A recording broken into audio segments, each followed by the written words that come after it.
Wilujeng enjing siswa-siswi sadayana pendak deui sareng Bapa dina pangajaran bahasa Sunda. Dinten ayeuna urang bade ngabahas ngeunaan nulis aksara Sunda ya.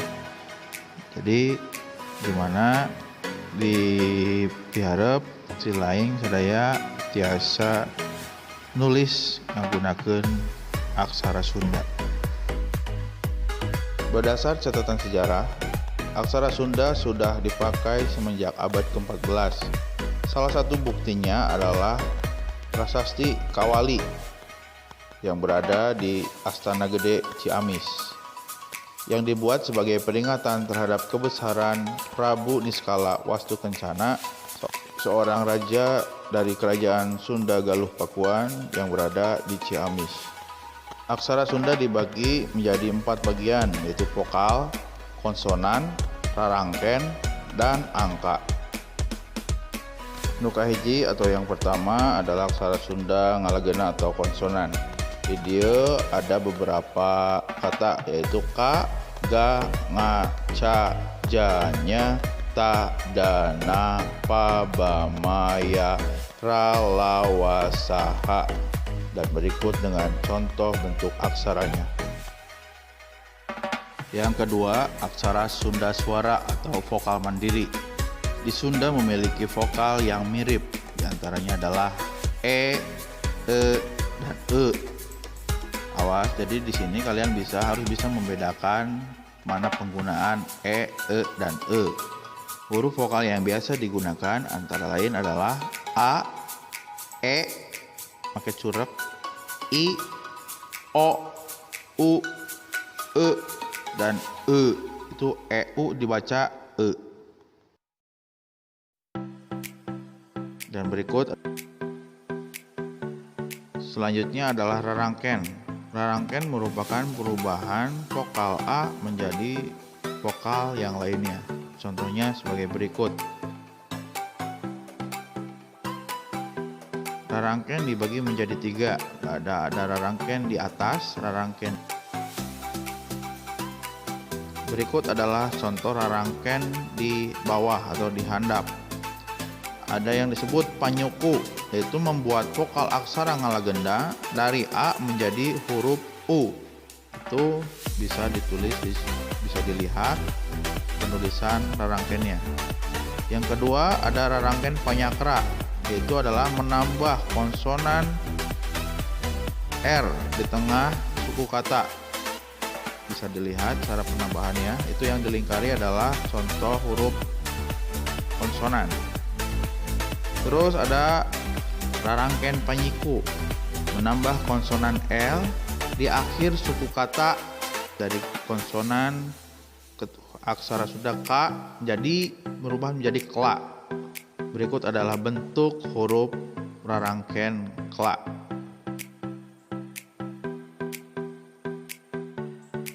Selanjutnya ada rarangken luhur atau berada di atas huruf. Yang pertama adalah panghulu. Rarangken panghulu adalah membuat vokal aksara ngalagenda dari a menjadi i. Berikut contohnya. Jadi k jadi ki. Selanjutnya ada pamepet. Membuat vokal aksara ngalagena dari a menjadi e ya. Dan berikut contohnya, jadi k berubah menjadi ke. Ya, selanjutnya rarangken paneleng, membuat vokal ngalagena dari a menjadi e. Dan berikut contoh bentuk rarangkennya. Selanjutnya ada panglayar, menambah konsonan R pada akhir suku kata dari konsonan K menjadi kar. Dan berikut ada contoh bentuk rarangkennya. Yang terakhir, rarangken di atas ada panyecek, menambah konsonan NG atau eng pada akhir suku kata dari K berubah menjadi kang. Berikut ada contoh rarangkennya. Selanjutnya ada yang disebut dengan rarangken sajajar atau sejajar dengan huruf konsonan. Rangkaian yang pertama adalah paneleng. Rangkaian paneleng membuat vokal aksara ngalagena dari A menjadi E. Selanjutnya ada panolong, membuat vokal aksara ngalagena dari A menjadi O. Dan berikut ada contoh rangkaiannya, huruf aksara rangkaiannya. Selanjutnya ada pamingkal, rangkaian pamingkal, yaitu menambah konsonan Y di tengah suku kata. Contohnya K berubah menjadi Kia dengan bentuk rangkaiannya seperti di gambar. Selanjutnya ada rangkaian pangsiwat, yaitu menambahkan konsonan H di akhir suku kata. Misalnya K ditambah rangkaian pangsiwat menjadi K. Dan berikut contoh rangkaian jajar pangsiwat. Yang terakhir ada rangkaian paten atau pemaeh. Ya. Jadi di sini digunakan untuk meniadakan vokal pada suku kata. Misalkan K menggunakan rangkaian pemaeh menjadi huruf K aja.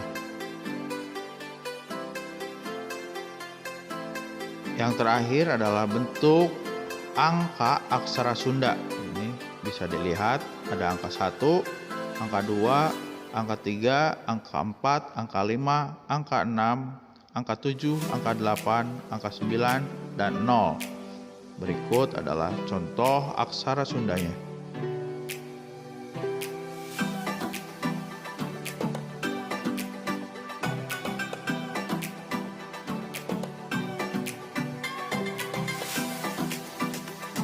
Berikut adalah cara penulisan aksara Sunda. Kita akan menuliskan kata sapi.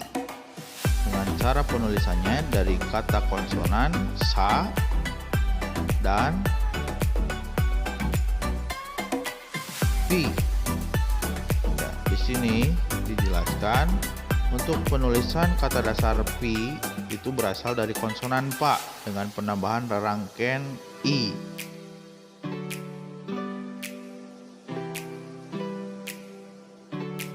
Jadi bisa dibaca sapi. Selanjutnya adalah kita menulis kata dapur. Dapur itu terdiri dari da dan pur. Capur itu berasal dari kata pa dengan penambahan rangkaian dua rangkaian u dan r.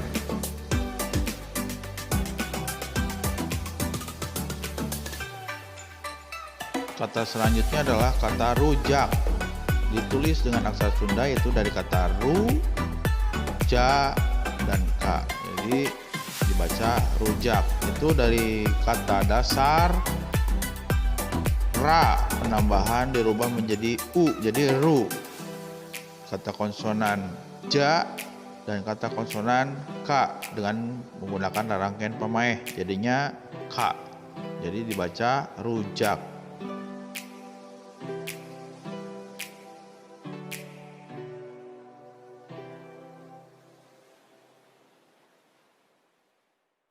Sakitu heula pengajaran bahasa Sunda dina materi aksara Sunda. Tong hilap di subscribe, di komen, dan dipahami utamina. Hatur nuhun.